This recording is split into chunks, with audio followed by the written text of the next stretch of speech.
एक ऐसी anime movie जिसकी कहानी इंसेप्शन जैसी हॉलीवुड मूवी से कम नहीं है। टाइम ट्रैवल पर बेस्ड एक ऐसी कॉम्प्लिकेटेड लव स्टोरी जिसमें दोनों लड़का लड़की एक दूसरे को प्यार करने लग जाते हैं, लेकिन एक दूसरे के बारे में जानते तक नहीं है। प्यार की एक ऐसी कहानी जिसे बहुत ही खूबसूरत तरीके से लिखा गया है और साथ ही ये आपको सोचने में भी मजबूर कर दे कि आखिर यहाँ हो क्या रहा है। आज की इस वीडियो में हम एक्सप्लेन करने वाले हैं एक ऐसी ही कुछ दिलचस्प और सर घुमा देने वाली कहानी की जिसका नाम है योर नेम, जिसे जापान में किमी नो नावा नाम से जाना जाता है। योर नेम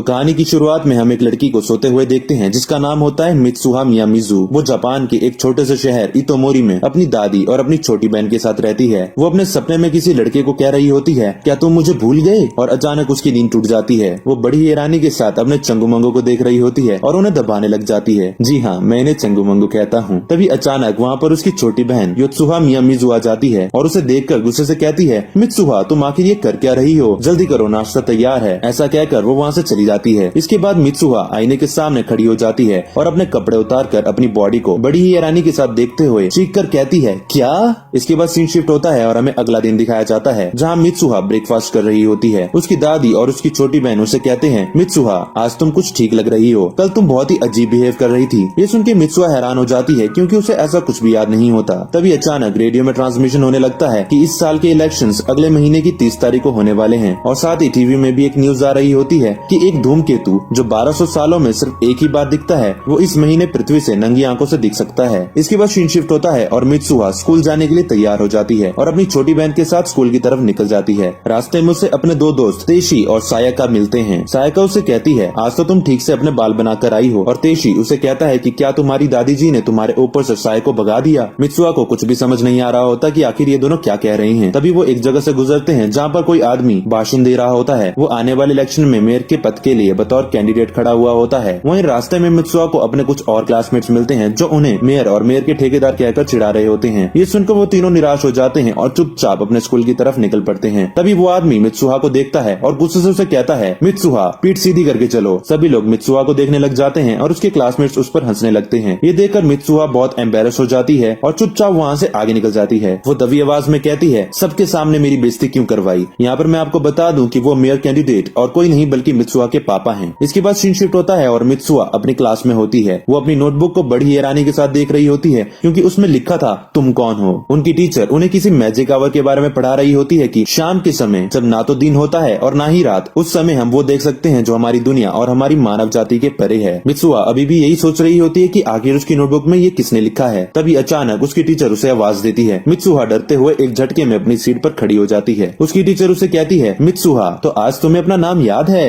ये सुनकर सभी बच्चे उस पर हंसने लग जाते हैं और मित्सुहा को समझ नहीं आ रहा होता कि उसकी टीचर उसे ऐसा क्यों कह रही है। इसके बाद सीन शिफ्ट होता है और हम देखते हैं कि सायका मित्सुहा को कह रही होती है कि क्या तुम्हें कुछ भी याद नहीं है? कल तुम बहुत ही अजीब बिहेव कर रही थी। तुम भूल गई थी कि तुम्हारा लॉकर कहाँ है। और इतना ही नहीं, कल तो तुम अपने बालों को भी बांध कर नहीं आई थी। मित्सुहा हैरान होकर कहती है, ऐसा कैसे हो सकता है? वैसे मुझे ऐसा लग रहा है कि मैं कुछ दिनों से किसी सपने में हूँ, जैसे मैं अपने सपने में किसी और की जिंदगी जी रही हूँ। इस पर तेशी कहता है कि मैं समझ गया, तुम्हें अपने पिछले जन्म के सपने आते हैं या तुम्हारे दिमाग का हिस्सा किसी दूसरे डायमेंशन में जुड़ गया है। मित्सुहा को कुछ भी समझ नहीं आ रहा होता और इसके बाद वो सभी अपने अपने घर की तरफ निकल जाते हैं। रास्ते में मित्सुहा उन्हें कह रही होती है कि मैं इस शहर को और नहीं झेल सकती। ये शहर बहुत ही छोटा है, यहाँ पर एक कैफे तक नहीं है। मैं अपनी पढ़ाई पूरी करके टोक्यो भाग जाना चाहती हूँ। इसके बाद सीन शिफ्ट होता है और हम देखते हैं कि मित्सुहा और उसकी फैमिली किसी रस्म को करने की तैयारी में लग जाते हैं, जिस रस्म को करने की प्रथा उनके पूर्वजों के जमाने से चली आ रही है। उसकी दादी उन्हें कहती है, इन धागों से जब तुम ऐसे कढ़ाई करोगी तो तुम्हारे और इनके बीच भावनाओं का निर्माण होगा। आज से करीब 200 साल पहले चप्पल बनाने वाले मायागुरु के घर में अचानक से भयंकर आग लग गई थी जो कि पूरे शहर में फैल गई, जिसमें सारे मंदिर और पुराने दस्तावेज नष्ट हो गए। इसीलिए उस आग को कहा जाता है मायागुरु की प्रसिद्ध अग्नि, क्योंकि इस आग में सब नष्ट हो गया था। तो जिन दस्तावेजों में इस त्योहार के पीछे के मायने और रहस्य लिखे थे वो भी नष्ट हो गए। धीरे धीरे लोग इसे भूलने लग गए। हमारे परिवार का कर्तव्य यही है कि हम इस त्योहार को कम से कम प्रथा के माध्यम से ऊपर ऊपर से चलाए रखें, नहीं तो ये पूरी तरह लुप्त हो जाएगा। और देखो तो तुम्हारे बेअक्ल बाप ने क्या किया। पहले तो उन्होंने घर छोड़ा और उसके बाद मंदिर के पुजारी का पद भी, और अब राजनीति में जा बैठा है। इसके बाद मित्सुहा और उसकी बहन लोगों के बीचों बीच इस रिचुअल को परफॉर्म करने लग जाते हैं। वो दोनों पहले तो कोई ट्रेडिशनल डांस परफॉर्म करते हैं और उसके बाद अपने मुंह में पके हुए चावल को चबाने लग जाते हैं, पर उन्हें निगलने के बजाय वो उन्हें अपने मुंह से बाहर निकाल कर कलेक्ट करने लग जाते हैं। ये देखकर मित्सुहा के क्लासमेट्स कहते हैं, छी, वो सबके सामने ऐसा कैसे कर सकती है, उसे ये करते हुए शर्म नहीं आती।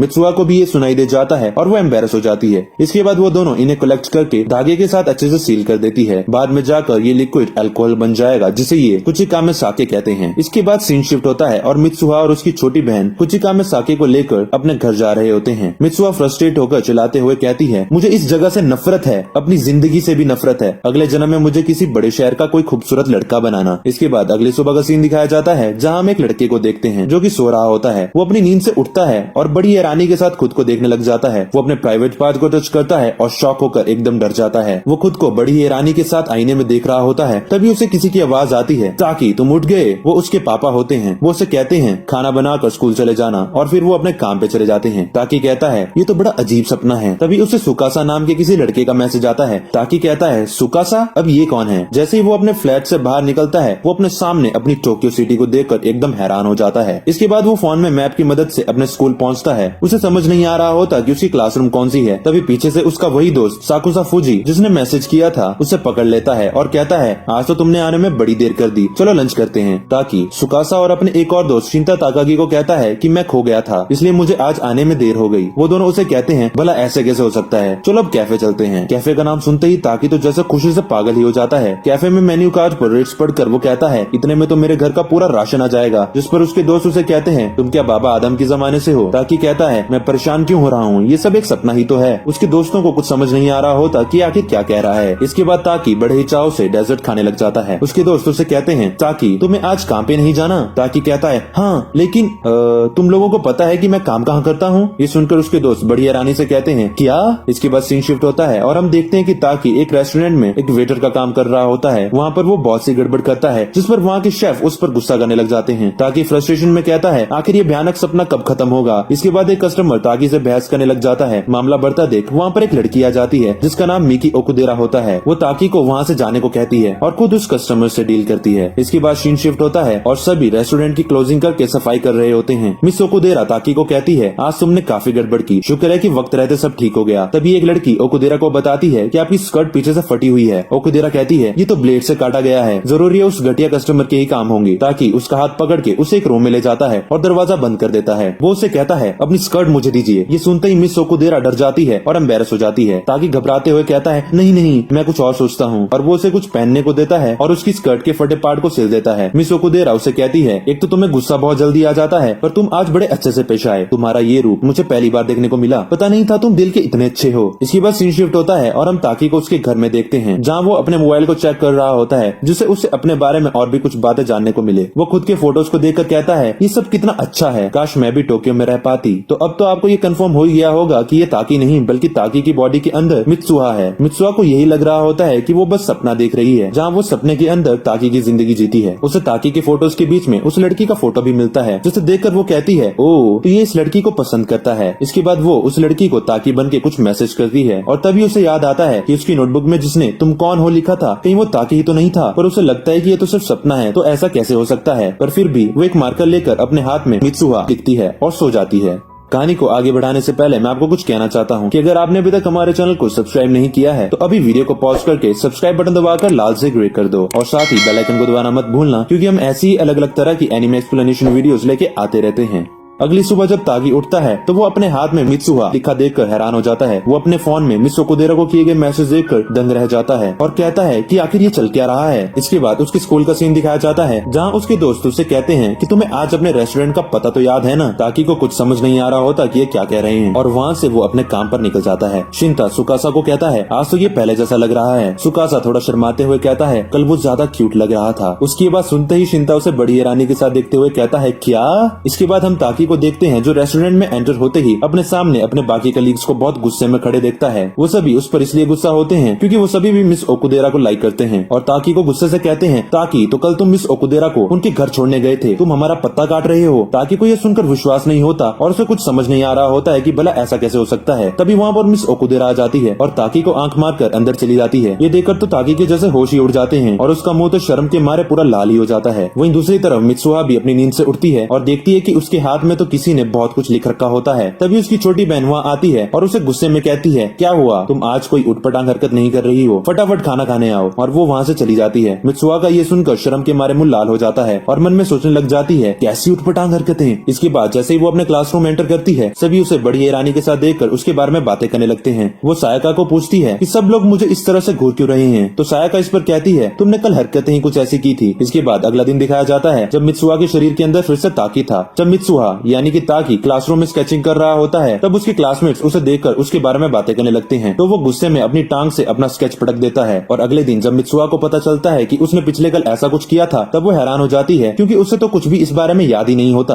वो फटाफट अपने घर की तरफ भागती है और अपनी नोटबुक को देखती है जहाँ किसी ने बहुत सी बातें लिख रखी थी। वहीं दूसरी तरफ ताकी भी अपने फोन की डायरी में नोट्स देखता है और दोनों एक साथ कहते हैं, इसका मतलब ये सब कोई मामूली सपना नहीं है, उस सपने में मैं और वो तो सच में जगह बदल रहे हैं। इसके बाद कुछ दिनों तक ऐसा ही चलता रहता है और वो एक दूसरे की जिंदगी में बहुत सी गड़बड़ करते हैं। अब उन्हें फाइनली समझ आ गया होता है कि वो हर दूसरे दिन जब सोकर उठते हैं तब उनके शरीर आपस में बदल चुके होते हैं। जगह बदलने के बाद उन दोनों ने क्या क्या किया ये उन्हें ना के बराबर याद रहता है, पर आसपास हुए बदलाव और लोगों के रिएक्शन से उन्हें पता लग ही जाता है कि उन्होंने क्या क्या कारनामे किए। इसलिए उन दोनों ने एक दूसरे के लिए कुछ रूल्स बनाए कि वो क्या क्या करेंगे और क्या क्या नहीं करेंगे। और साथ ही सोने से पहले उन्होंने सारा दिन जो कुछ भी किया उस सब का रिकॉर्ड एक दूसरे की डायरी में लिख कर रखना शुरू कर दिया। लेकिन इसके बावजूद भी इन दोनों ने एक दूसरे की जिंदगी की ऐसी की तैसी करने में कोई कसर नहीं छोड़ी। ऐसा ही और भी बहुत दिनों तक चलता रहा और ताकि मित्सुहा की इमेज एक बहुत ही बोल्ड लड़की की तरह बना दी, जो बहुत ही डेयरिंग थी, जो स्कूल में काफी मशहूर थी और लड़की जिसके पीछे पागल थे। और साथ ही मित्सुहा ने ताकी की इमेज एक बहुत ही स्वीट और केयरिंग लड़के की तरह बना दी और वो मिस ओकुदेरा के साथ अपनी नजदीकी बढ़ाती चली गई, जिससे अब मिस ओकुदेरा ताकी को चाहने लग गई थी। वो दोनों एक दूसरे की इन हरकतों से बेहद परेशान थे। वो बस चाहते थे कि उनकी जिंदगी जैसी है वैसी ही रहे, उसके साथ कोई छेड़छाड़ ना हो। इसके कुछ दिनों बाद एक सुबह ताकी मित्सुहा के शरीर में उठता है। वो हमेशा की तरह उठते ही अपने चंगू मंगू दबाने ही वाला होता है कि तभी रुक जाता है और कहता है, मुझे ये नहीं करना चाहिए। इसके बाद उसकी छोटी बहन वहाँ आती है और जैसे ही दरवाजा खोल के अपनी बहन मित्सुहा को देखती है तो वो हमेशा की तरह अपने चंगू मंगू दबा रही होती है। ये देखकर वो कहती है, तुम ये उठपटांग हरकतें करना कब बंद करोगी, चलो अब जल्दी करो, हमें निकलना भी है। इसके बाद हम देखते हैं कि वो लोग पहाड़ों की ट्रैकिंग करते हुए कहीं जा रहे होते हैं। उन्होंने जो रिचुअल परफॉर्म करके कुचिका में साके बनाई थी, आज उन्होंने वो अपने मियामिज़ू की देवता को चढ़ानी है। मित्सुहा यानी कि ताकी दादी को अपनी पीठ पर चढ़ा देता है। दादी उन दोनों को कहती है, क्या तुम्हें पता है मुसुबी क्या होता है? मुसुबी दरअसल एक जरिया है जिससे हम अपने रक्षक देवताओं से बात कर सकते हैं। जब हम कुछ खाते या पीते हैं तब ये तत्व हमारे शरीर से जा मिलते हैं, जो इंसानों और देवताओं के मिलाप का एक जरिया है। और आज जो हम भेंट चढ़ाने आए हैं वो भी एक अनोखा जरिया है हमारे और देवताओं के मिलाप का। फाइनली वो कुछ देर बाद अपनी डेस्टिनेशन में पहुंच जाते हैं। मित्सुहा यानी कि ताकी बड़ी हैरानी के साथ कहता है, तो क्या यही है मियामिज़ू की देवता की कब्र? वहाँ जाने के लिए उन्हें एक छोटी सी नदी पार करनी होती है। उसकी दादी उसे कहती है, इस जगह को पार करते ही काकुरियो है। काकुरियो मतलब पाताल। अपनी दुनिया में वापस जाने के लिए तुम्हें वो सब यहाँ छोड़ना होगा जिसके लिए तुमने इतनी मेहनत की थी, मतलब कि कुचिका में साके को। ये एक तरह का तुम्हारा आधा हिस्सा है जो तुम मियामिज़ू की देवता को भेंट चढ़ाओगी। इसके बाद वो दोनों उस गुफा के अंदर जाके उसे वहाँ समर्पित कर देते हैं। इसके बाद वापस आते हुए उसकी छोटी बहन उसे एक जगह लाती है जहाँ सामने एक बहुत ही सुंदर लेक होती है। उसकी छोटी बहन उसे कहती है, शायद हमें वहाँ वो धूमकेतु भी दिख जाए, पर ताकी को समझ नहीं आ रहा होता कि ये किस धूमकेतु की बात कर रही है। तभी उसकी दादी उसे कहती है, मित्सुहा तुम अभी भी सपना देख रही हो ना? तभी अचानक ताकी की नींद टूट जाती है और वो देखता है कि उसकी आंखों में तो आंसू होते हैं, पर उसे समझ नहीं आ रहा होता कि ऐसा क्यों है। तभी उसे मिस ओकुदारा का मैसेज आता है और वो मैसेज देखकर एकदम शॉक हो जाता है क्योंकि उसे पता चलता है कि आज तो उसकी डेट है। दूसरी तरफ मित्सुहा भी आज अपने शरीर में होती है और अपनी नींद से उठती है। वो स्कूल के लिए तैयार हो रही होती है कि तभी उसे याद आता है कि आज तो ताकी की ओकुदेरा के साथ डेट है, जो उसका ही प्लान था। पर वो आईने में खुद को एकदम से रोता हुआ देखती है। शायद उसे यहाँ पर रियलाइज हो जाता है कि उसके दिल में भी ताकी के लिए फीलिंग्स है। और वहीं ताकी मिस ओकुदेरा के साथ बहुत ही स्ट्रेंज बिहेव कर रहा होता है। वो बहुत ही नर्वस होता है। उसे कुछ भी समझ नहीं आ रहा होता कि वो क्या करे क्या ना करे। मिस ओकुदेरा भी एक जगह उसे कहती है, ताकी ऐसा लग रहा है जैसे आज तुम नहीं कोई और हो। शाम को घर लौटते वक्त वो ताकी को कहती है, ताकी तुम्हें मैं हमेशा से ही पसंद थी ना, पर अब ऐसा लग रहा है जैसे तुम्हें कोई और पसंद है। इसके बाद ओकुदेरा वहाँ से अपने घर चली जाती है और ताकी अपने फोन में लिखा हुआ मित्सुहा का एक नोट पढ़ता है। मित्सुहा ने उसे लिख रखा होता है, तब तक तुम्हारी डेट खत्म होगी तब तक धूमकेतु के निकलने का समय हो जाएगा। पर ताकी को समझ नहीं आ रहा होता कि ये किस धूमकेतु की बात कर रही है, क्योंकि आसमान में तो कोई धूमकेतु होता ही नहीं। नहीं है। वहीं दूसरी तरफ हम देखते हैं कि मित्सुहा किमोनो पहनकर आई होती है क्योंकि आज वहाँ पर एक त्योहार होता है जो वो हर साल पतझड़ मौसम में बनाते हैं। उसे देख के उसके फ्रेंड्स एकदम हैरान हो जाते हैं क्योंकि मित्सुहा ने अपने बाल काट दिए होते हैं। उन्हें समझ नहीं आ रहा होता कि मित्सुहा ने ऐसा क्यों किया। इसके बाद वो त्योहार मनाने कहीं जा रहे होते हैं, तभी मित्सुहा और उसके दोस्त आसमान में वही धूमकेतु देखते हैं जो न्यूज में कहा गया था कि ये पृथ्वी के करीब से गुजरने वाला है। मित्सुहा उस खूबसूरत नजारे को देख ही रही होती है कि तभी वो धूमकेतु टूट जाता है और उसका एक टुकड़ा पृथ्वी की तरफ गिरने लगता है। इस दिन के बाद फिर कभी मित्सुहा और ताकी ने अपने शरीर नहीं बदले। ताकी हर दिन इसी उम्मीद के साथ उठता था कि क्या पता आज उसका शरीर फिर से मित्सुहा के साथ बदल जाए, पर ऐसा अब होता ही नहीं था। उसकी जिंदगी ऐसे ही आगे चलती रहती है और वो धीरे धीरे जो कुछ हुआ ये सब भूलने भी लग गया था। वो अपनी बच्ची कुची यादों और थोड़ा इंटरनेट के सहारे से इतोमोरी शहर की कुछ तस्वीरें बनाता है जो वो मित्सुहा के शरीर में होता था तब देखा करता था। एक दिन वो ये सब तस्वीरें लेके उस जगह को ढूंढने निकल पड़ता है क्योंकि वो मित्सुहा से मिलना चाहता था। उसके दोस्तों को ये पता नहीं होता कि ये किसको ढूंढने जा रहा है, पर फिर भी वो उसे अकेला जाने नहीं देते हैं और उसके साथ मिस ओकुदेरा और सुकासा उसे कंपनी देने आ जाते हैं। क्योंकि ताकि अब बहुत सी चीजें भूल गया था तो उसे उस जगह का नाम भी याद नहीं होता। वो बस अपनी बनाई हुई उस लेक की तस्वीर के सहारे उस जगह को ढूंढने निकल पड़ता है। वो बहुत जगह भटकता है, ना जाने कितनों को पूछता है, पर किसी को भी उस जगह के बारे में कुछ भी पता नहीं होता। बहुत ढूंढने के बाद एट लास्ट वो हार मान ही लेता है और वापस टोक्यो जाने का फैसला लेता है। रास्ते में वो तीनों एक रामेन शॉप में कुछ खाने को रुकते हैं, तभी वहाँ पर उस शॉप का मालिक उसकी बनाई गई तस्वीर देख के कहते हैं कि ये तो इतोमोरी की तस्वीर है। ताकि को भी ये नाम सुनते ही याद आ जाता है कि हाँ, उस जगह का नाम इतोमोरी ही तो था।